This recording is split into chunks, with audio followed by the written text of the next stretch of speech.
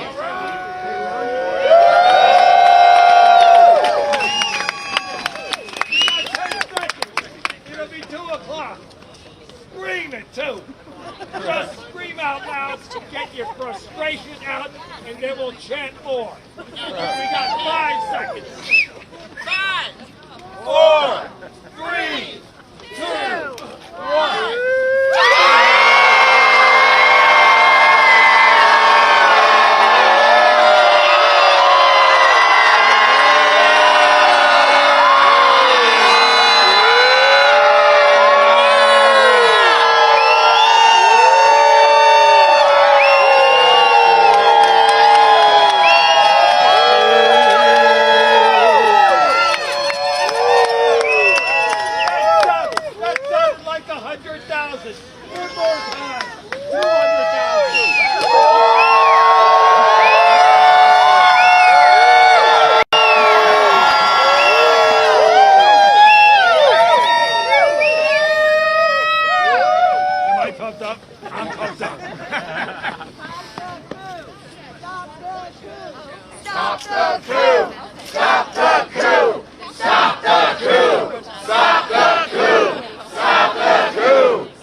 Stop the coup!